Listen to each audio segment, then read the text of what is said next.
Em 1917, a Revolução Russa resolveu eliminar o domingo. Olha só que interessante. Resolveu eliminar o domingo. E eles, então, para que o cristianismo fosse esquecido, eles passaram a semana para quinzenal. Ou seja, a cada 14 dias ou 15 dias, só um dia de descanso. Foi uma tragédia no país. Os animais, os cavalos, aqueles que estavam em trabalho, os homens, as mulheres começaram a entrar em estresse, as famílias começaram a ter problemas seríssimos e o governo teve que voltar atrás. Era impossível trabalhar 14 dias seguidos para descansar um. Isso Deus estabeleceu de maneira tão impressionante, até na mudança lunática da lua, não é verdade? As mulheres sabem disso, não é? Como que Deus colocou no universo e no nosso planeta essa disposição extraordinária. E assim você tem um momento para poder adorar a Deus. Pela manhã eu disse que o culto verdadeiro, o culto de Deus, ele é sempre uma recapitulação da história, ao tempo que é um ensino concreto de todas as nossas atividades. No culto, por exemplo, você tem o prelúdio, que você ouviu logo que começou. Aquele silêncio, aquela preparação da sua mente, para que ela se descanse das lutas, dos sons do mundo secular que quer abafar a voz divina. Então tem esse momento gostoso do prelúdio na igreja. Aí as almas se aquietam e o coração se prepara. Em seguida, segue-se ou vem o louvor, né? E é interessante, Felipe, nosso aniversariante da semana, né, Felipe, querido? É interessante que quando amanhece o dia, o sol começa, não rompeu ainda, mas o clarão já se faz, a aurora, né? A aurora é o prelúdio, preparando você que está dormindo ainda para se levantar energizado, vamos dizer assim, né? Para a luta do dia. E em seguida, quando você começa a ouvir, os pássaros começam a cantar, a natureza começa a celebrar o Criador.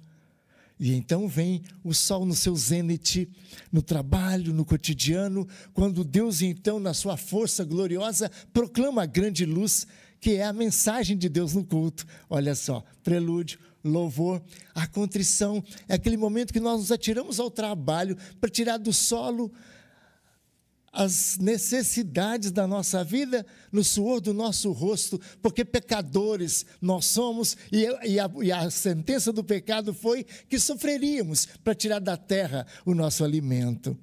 Então você tem no culto todas essas etapas. Você está observando? Depois você pega essa folhinha azul e fala, olha que interessante, prelúdio, louvor, contrição, reconhecimento que eu sou pecador, a palavra anunciada, a luz, a pregação, e vem o epílogo, né? Aquele chamado para você servir ao Senhor. O verdadeiro culto é bíblico, segue as Escrituras, assim como foi o culto isaítico. Depois você chega lá em casa e pega o livro de Isaías e vê como que aconteceu aquele culto lindo lá no céu, os anjos, arcanjos, querubins, e você vai ver todas essas divisões do culto que acontece aqui também nesta igreja. Assim você adora a Deus, não de acordo com o pastor, com a comissão de louvor, nada disso. Você adora o Senhor de acordo com a palavra de Deus. Não é bom isso? É maravilhoso. Pois bem, nós estamos nos cultos de noite, trabalhando com vocês, acerca dos apóstolos, né? Quem eram aqueles 12 homens escolhidos? E quanto mais eu examino a vida de cada um deles à luz das Escrituras, mais me impressiona, mas eu fico encantado em ver como é que Deus teve coragem de chamar aqueles homens. Eu não chamaria, não, definitivamente. Você acha que eu ia dar algum crédito a Pedro, uma pessoa tão, instável, de rompantes, tão, às vezes, agressivos e tão, assim, furiosos, e também que uma hora fala uma coisa, daqui a pouco parece que muda, isso deixa a gente na carne, não deixa? Quando você vê os próceres da República falando uma coisa em uma certa hora e depois contradizendo profundamente, você não fica indignado, não é mesmo? Eu acho que você fica. Não, porque, olha, aquele governo foi cleptomaníaco, foi cleptocrático, né? O Brasil era cleptocracia, naquele governo o Brasil era um país de ladrões. E de repente aquela mesma pessoa que falou isso agora fala, não sei. Você fica, meu Deus, que confusão é essa? Mas Pedro era uma pessoa que tinha um pouco dessa instabilidade. Eu não estou justificando aqueles, porque é uma coisa absurda. Ainda mais hoje no cristianismo tão desenvolvido. Mas Pedro era assim. Eu não escolheria Pedro. E você acha que eu escolheria João e o seu irmão Tiago? Filhos do trovão, Boanerges. Chegaram naquela cidade que não quis muito bem receber a Jesus. Cafarnaum disse, Senhor, o Senhor tem poder, manda fogo acabar com esse povo aí. Queima, o Senhor não acabou com Sodoma e Gomorra? Acaba com essa geração. Ele, calma. Não dá para ser presbítero da igreja, né?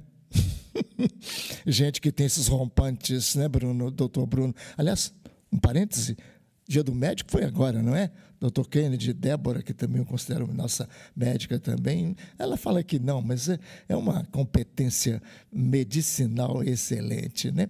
E também outros médicos que ajam aqui, quem sabe, eu não estou percebendo ainda, pedimos a querida Carolina, que deu um abraço ao Nilo, né, do nosso médico, também psiquiatra lá. E outros que estiverem aqui, já recebo o nosso cordialíssimo abraço. Eu não sei se a Carol que está ali é médica. Alguns que vêm aqui, né, Carol? Às vezes são, e eu não sei ainda. Mas os que forem, recebam o nosso cordialíssimo abraço. Nas palavras de Jesus, os sãos não precisam de médico, e sim os doentes. Jesus aprovava, né, Kennedy? Doutor Kennedy amado, a medicina. Bom, nesse sentido, a gente fica assim, pensando que não dá para escolher, né? Aí Jesus escolhe Simão Pedro, Jesus escolhe João, Tiago, Jesus escolhe Tomé. Você já pensou ser irmão de igreja de Tomé? Você já pensou, um cara que senta do seu lado, o pastor fala um negócio, não acredito naquilo não. Eu não acredito não. O pastor falou o quê? Que ele vai ressuscitar. Que é isso? Que é isso? Nem se eu... para eu acreditar, eu vou ter que pôr o dedo vou ter. Vou. Olha, eu pergunto a você, me dá vontade de... Eu empurrava esse irmão do banco, sai daqui. Não. Mas Jesus escolheu. E porque escolheu a eles, Jesus também pode escolher você. E é essa a tônica da pregação. Jesus escolhe as pessoas que ninguém escolheria. E Jesus transforma as pessoas que nenhum outro poder poderia transformar. Jesus é assim. E aí sim, Jesus chamou então, né, esse que nós mudamos o nome, começamos domingo passado à noite, terminamos hoje, se Deus quiser, de Felipe. O mesmo nome do garotinho ali que faz aniversário essa semana. Olha que coincidência. Felipe presta toda a atenção no seu xará, né, que era apóstolo de Cristo. Então, Jesus chama Felipe. Abra sua Bíblia em João capítulo 1. Vamos lá. João capítulo 1.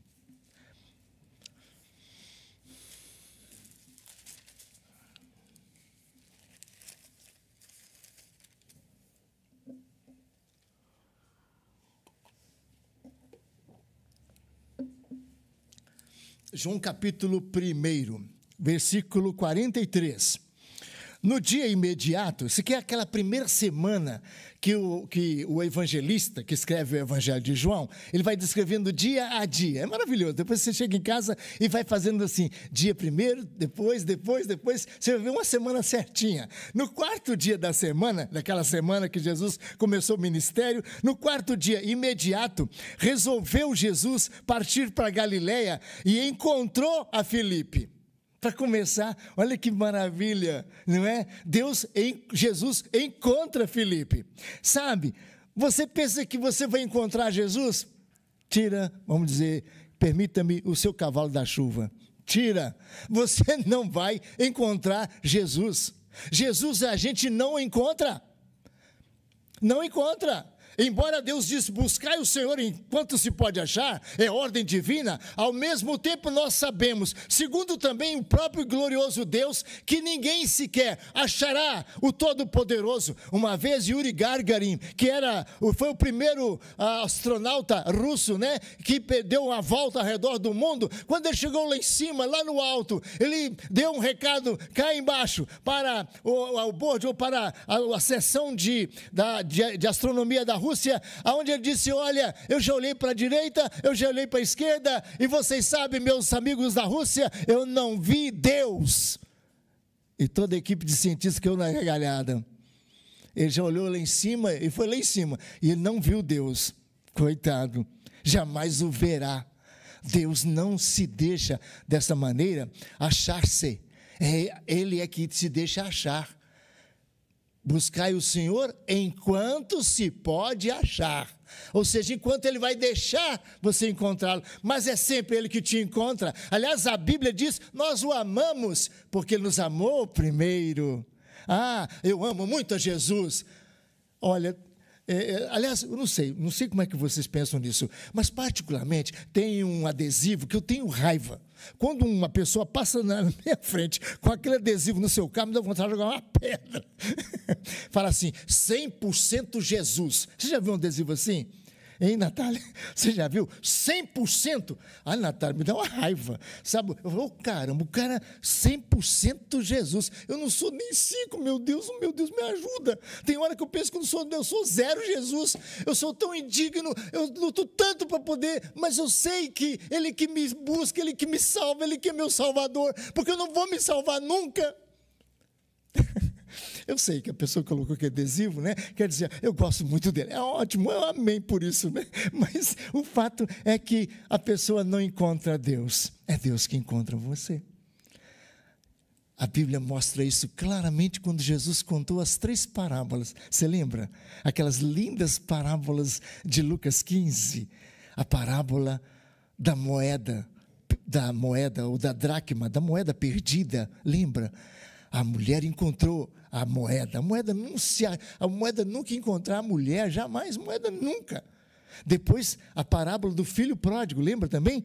O filho pródigo abandonou o pai, gastou tudo que o pai deu a ele, que ele exigiu do pai, e agora ele vai voltar, mas ele tem certeza que nem vai conseguir ser recebido pelo pai. Ele até preparou, fez até um teatro, ele preparou a cena. Eu chegarei e direi, pai, pequei contra Deus e contra ti, e não sou digno de ser chamado teu filho. Trata-me, meu pai, como um dos teus empregados. Você lembra disso? Lembra que ele falou isso? Lá no poço, onde ele dava comida para os porcos. Mas quando ele chegou, você lembra que lindo que foi? O pai saiu correndo, no velho, na civilização oriental oriental naquela época, o velho não podia correr, não podia. Era errado. Era um tabu que não podia ser quebrado. Mas o velho rompe, correndo em direção ao filho, que estava perdido, e abraça o filho e recebe. E o filho começa, pai, ele, não, esquece tudo que você pensa. Você pensa que eu não gosto de você, filho? Eu vou matar o melhor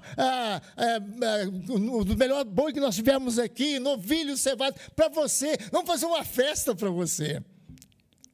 E depois Jesus conta a parábola da ovelha. Aliás, antes, a ovelha perdida. A ovelha se perdeu. E olha, a ovelha se perder, tchau, nunca mais. Sabe por quê? A ovelha jamais achará seu pastor. Sabe por quê? Uma ovelha, ela não enxerga mais que 3 metros à sua frente. Isso é da ovinocultura. Uma ovelha enxerga no máximo 3 metros. Além dos 3 metros, é por isso que quando há um estouro em uma manada de ovelhas, elas morrem, porque elas começam a correr e elas não sabem que o precipício, o abismo está ali na frente, caem todas e morrem todas. A ovelha não sabe. A única coisa que a ovelha escuta é a voz do pastor. De longe ela escuta. E quando ela escuta a voz do pastor, ela se põe em direção a ele. Janaína, não é isso maravilhoso, minha irmã? Você não encontra Jesus, mas Jesus te encontra. O Filho do Homem veio buscar e salvar o que se havia perdido. É isso que diz Gabriel, na palavra de Deus, o Senhor Jesus: todo aquele que meu Pai me der, esse virá a mim.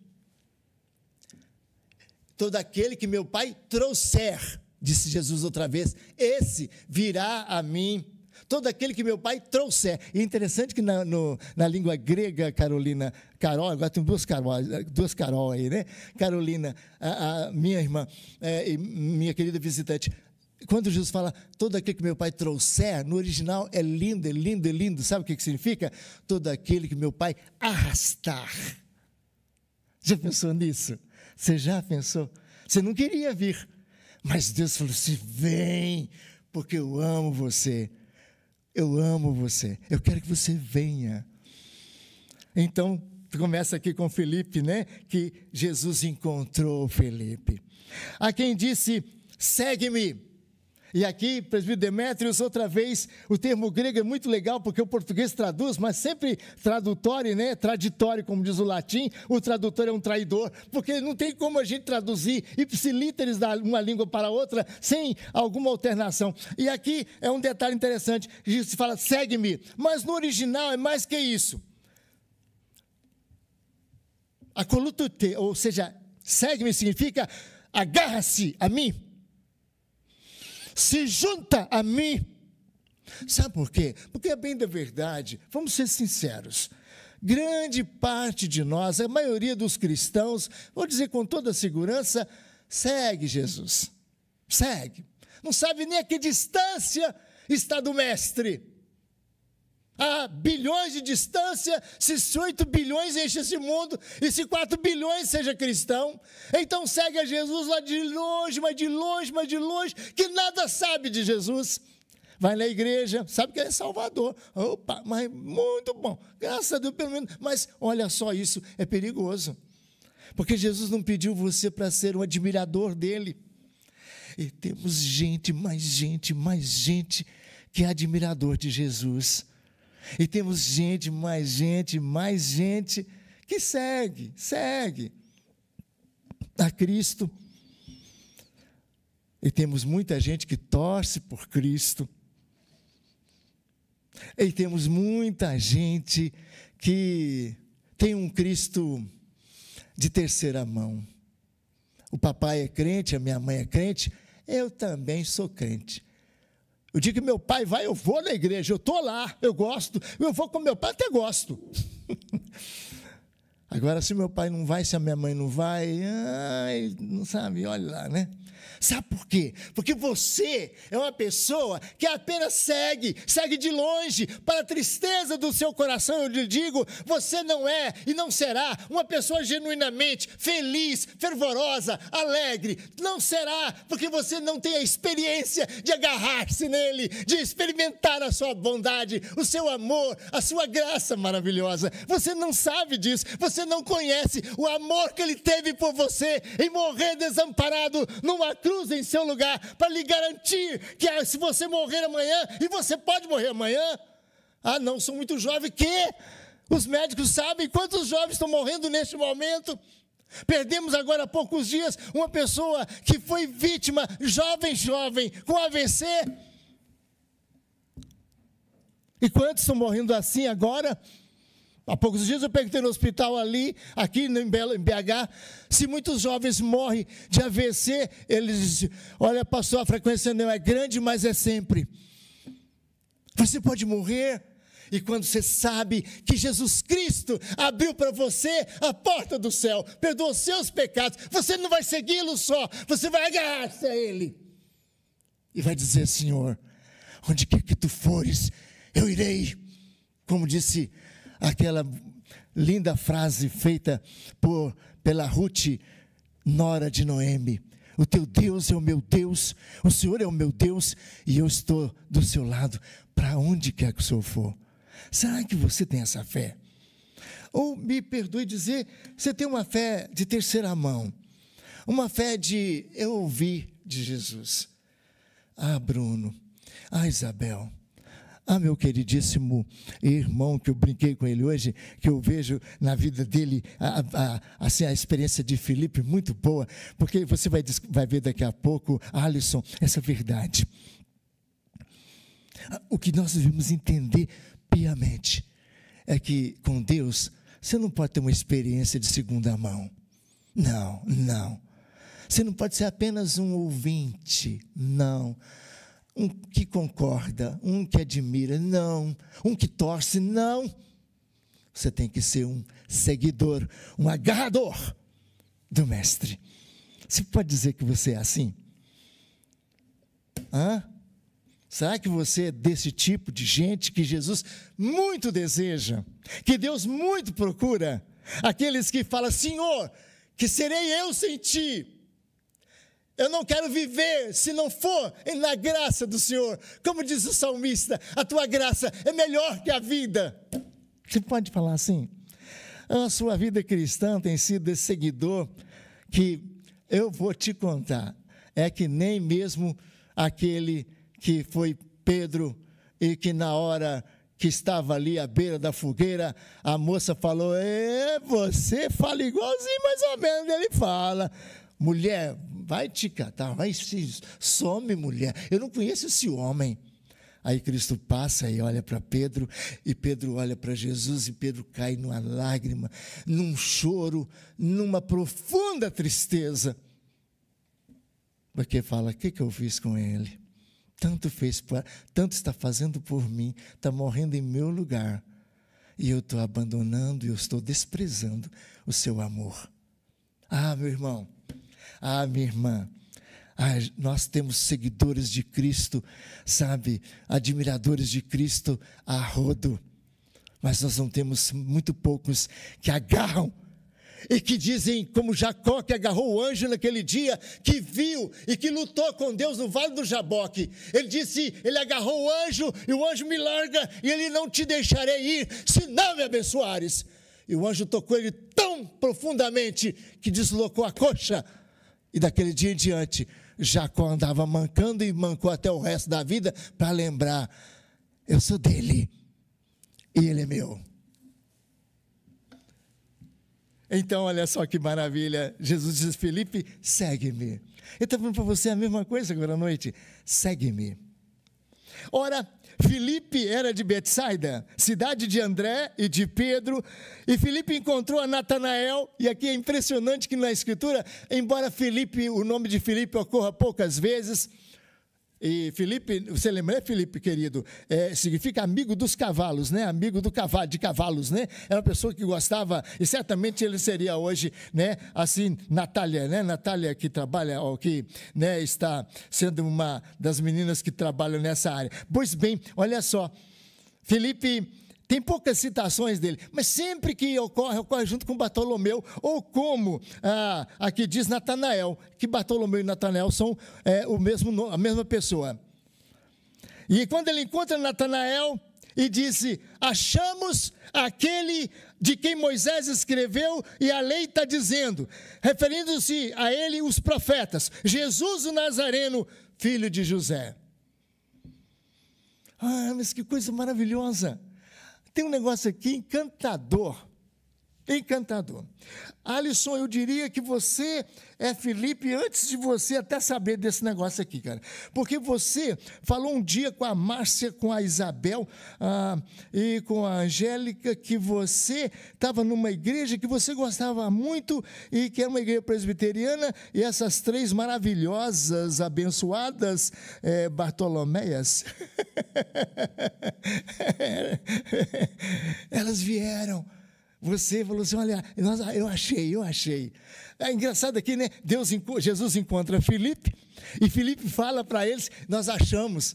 Você achou Deus? Mas você acabou de falar que a gente não acha Deus. Calma, eu tenho que dizer a você que a soberania de Deus é um negócio que a gente às vezes não entende. O Deus soberano, poderoso nos escolhe, nos busca e nos acha. E quando Ele nos acha, Ele nos dá uma sensação linda de que nós também o achamos. E então é esse aspecto da nossa humanidade que é refletida na nossa responsabilidade. Porque ao tempo que Deus fala, eu te achei, você fala, opa, achei também o meu Salvador, porque agora eu tomo a responsabilidade para mim. E aqui é tão lindo que não só Filipe agora é alguém que Jesus encontrou, mas ele quer que outros também sejam encontrados pelo Mestre.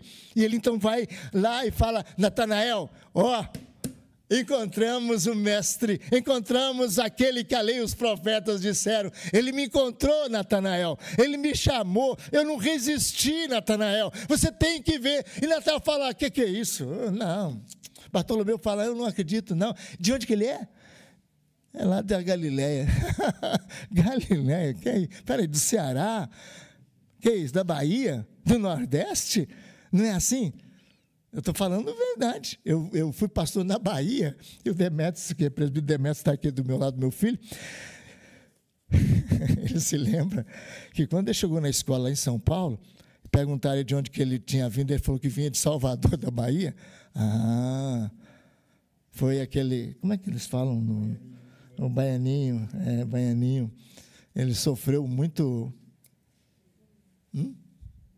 bullying. Bullying, exatamente. Foi muito bullying lá. Porque é a concepção, a gente tem isso, infelizmente, é da natureza humana. E Natanael fala de Nazaré, da Galiléia. Que isso, não pode vir coisa boa de lá não, Filipe. Aí Filipe falou uma coisa muito interessante, viu, Filipe? Quando você conversar com seus coleguinhas e falar de Jesus, você fala a mesma coisa, hein, cara? Olha, você está entendendo, não está? Vai seguir o seu xará, hein? Ele falou assim: vem e vê. Falou com o Natanael: você não está acreditando? Vem, experimenta. E é isso que é a gente encontrar com o Senhor Jesus, ou não é? É isso ou não é?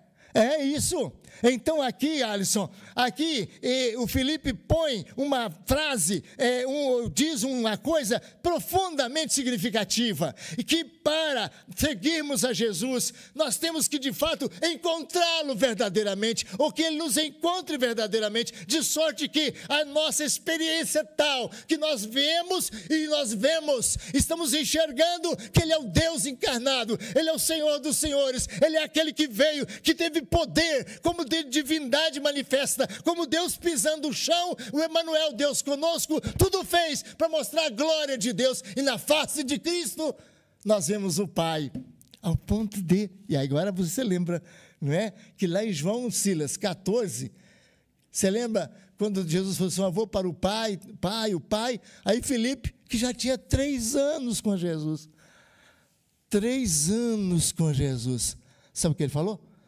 Oh, Senhor, mostra-nos o Pai. A coisa que eu mais quero na minha vida é encontrar Deus, Jesus. Mostra-nos o Pai, Senhor. Aí Jesus, sentidamente, virou para Filipe e falou: ô Filipe, há tanto tempo que eu estou contigo. Há 3 anos você me acompanha. Você tem visto cegos enxergarem. Você tem visto coxos andarem. Você tem visto pessoas perdidas sendo transformadas. Ô Filipe, há tanto tempo que eu estou com você, e você fala: mostra-nos o Pai. Quem me vê a mim, vê o Pai, Filipe. Quem me vê a mim, vê o Pai. Eu sou o caminho, Filipe, a verdade e a vida. Ninguém vem ao Pai senão por mim. Que maravilha, vem e vê. Talvez você tenha estado na igreja há muitos anos, talvez você frequente a igreja assim, de maneira até pia, religiosa. Talvez você se batizou, professou sua fé, até toma ceia, uma graça especial que Deus te dá. Mas se você examinar bem, olhar bem no fundo da sua alma, você vai ter uma dúvida: será que eu cheguei e vi com meus próprios olhos? Será que eu experimentei com a minha própria fé? Será que é com a fé que você vê? É com a fé que você apalpa a glória de Deus? Quem crê tem a vida eterna. Você tem essa experiência? Ela é sua? Ou ela é de segunda mão, hein? Ou ela é porque o papai, a mamãe, o pastor chama, o presbítero convida, não sei o quê. Olha, chegou o momento de você falar: não. Fora todos, Jesus é tudo. Não quero mais ninguém, somente Jesus. Ele é o Filho de Deus, Ele é o Deus encarnado e não há ninguém que possa aproximar-se dEle, porque a Bíblia diz que você tem que crer no Filho de Deus, porque a Bíblia fala claramente que não há outro nome, nem no céu, nem sobre a terra e nem debaixo da terra, pelo qual importa que sejamos salvos. No dia que Deus abriu ou abrirá o seu livro, onde consta a glória do seu nome, e então a Bíblia fala que um grande anjo proclama de quem é digno de abrir o livro e desatar-lhe os selos, e então João cai em pranto em Apocalipse e começa a chorar alto, porque ele fala: quem que vai abrir o livro da revelação divina, quem vai mostrar Deus para nós, quem vai de fato revelar o grande e poderoso Deus. E então João está chorando, e um presbítero se aproxima de João para enxugar-lhe a lágrima e diz: não chores, porque o leão da tribo de Judá venceu, e vai tomar o livro e abrir-lhe os selos, porque nem no céu, nem na terra, diz o texto bíblico apocalíptico, nem no céu e nem na terra, ninguém se levantou. Não se levantou Buda. Eu sou Buda, milhões me seguem, e eu posso abrir esse livro. Não, ele não se levantou. Nem Maria maravilhosa, mãe do nosso adorável e bendito Salvador, essa mulher digna de muita admiração, e que nós muito amamos Maria, e sabemos que lá no céu, que glória será para nós, se tivermos o privilégio de nos aproximar da mãe do nosso glorioso Salvador, essa irmã queridíssima, salva pelo sangue do seu próprio Filho, segundo a palavra de Deus. Ela mesmo confessou: meu Deus e meu Salvador. Ela mesmo confessou. Ela também não se levantou e diz: olha, eu sofri tanto quando meu filho foi crucificado, eu sou digno de abrir o livro. Não. Não havia nem no céu, nem na terra, nem debaixo da terra. Allan Kardec sequer, nem poderia, porque ele falou que quem salva não é o Cordeiro, quem salva é a reencarnação. É você que se salva. Cada vez que você vem aqui, você dá uma melhorada. Uma coisa louca, não é verdade? Você já reparou? Você já pensou? A reencarnação é um negócio meio estranho. Se você tiver uma lógica, você vê que o karma é um negócio complicado demais. A pessoa reencarna para purificar o karma da encarnação anterior, certo? Que na encarnação anterior ele foi perverso e mal, Débora. Foi, reverendo. Você está vendo? Você tem um vizinho lá que salva a mulher, arrebenta a pobrezinha, grita apanhando na mão do cara lá, do seu vizinho, bate na mulher dele. Na outra encarnação, o karma dele, você já sabe o que será. Ele vai reencarnar a mulher, para pagar o que ele fez anterior com a que foi a mulher dele. Você entendeu? Então, ele nasce de novo, porque ele bateu na mulher anteriormente, agora ele vai encarnar para poder pagar o que ele fez. E aí ele casa com um homem, você entendeu? Que vai ser do nível que ele era. Porque não é o equilíbrio. O cara ruim vai pegar ele agora, como mulher agora, e vai acabar com ele, porque ele tinha acabado com o anterior, não é? Então, para purificar o karma, seria isso. Só que esse cara que vai bater nele, na outra, você entende? Então, vai um ciclo vicioso, não acaba nunca. E para começar, Zilmar, querida, quando você vê uma mulher apanhando o marido, não diga ela nada sobre a lei da Maria da Penha, não. Não fala, não, fica calada. Sabe por quê? Se você falar, ela para de apanhar.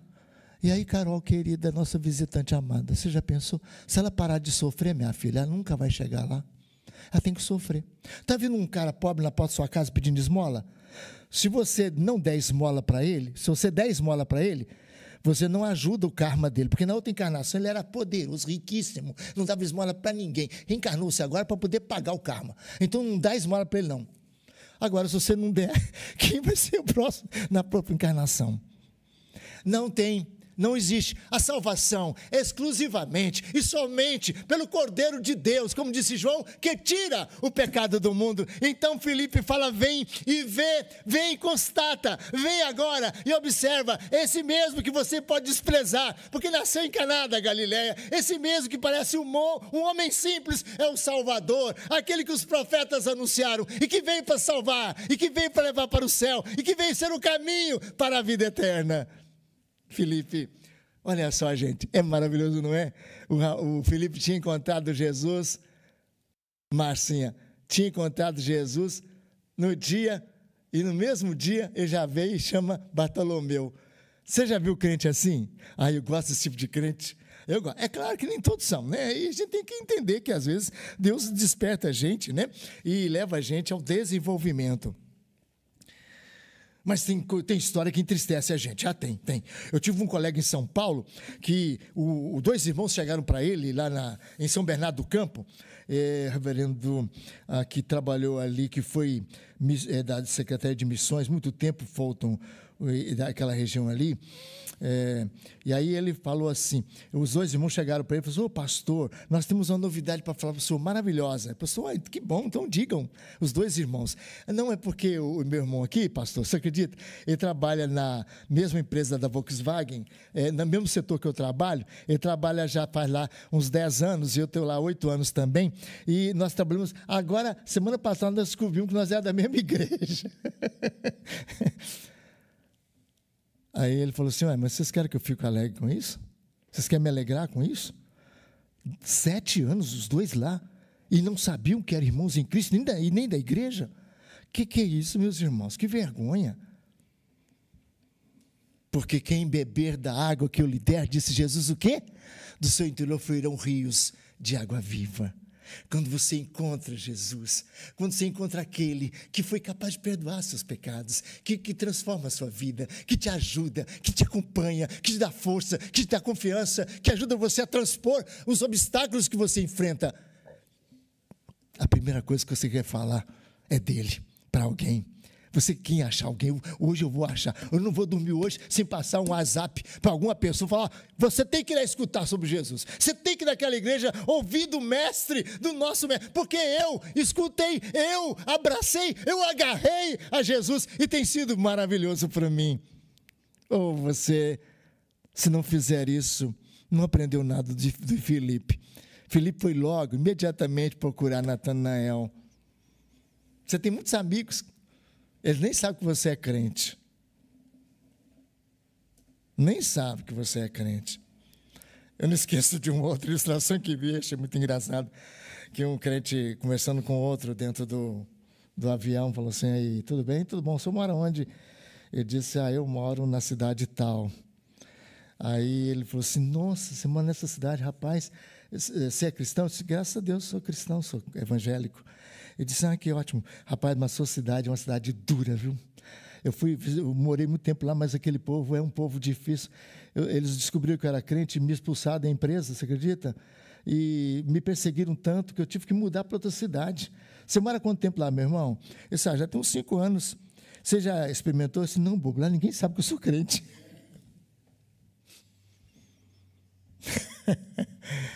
Assim eu fico bem. Ninguém sabe que eu sou crente.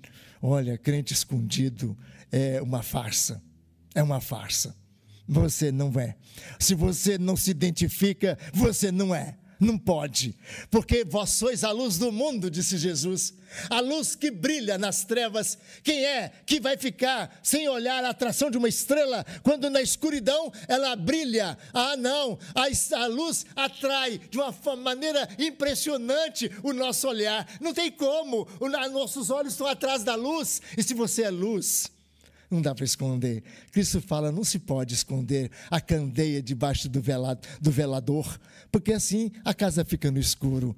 Põe-se bem destacada para que todos conheçam a sua iluminação.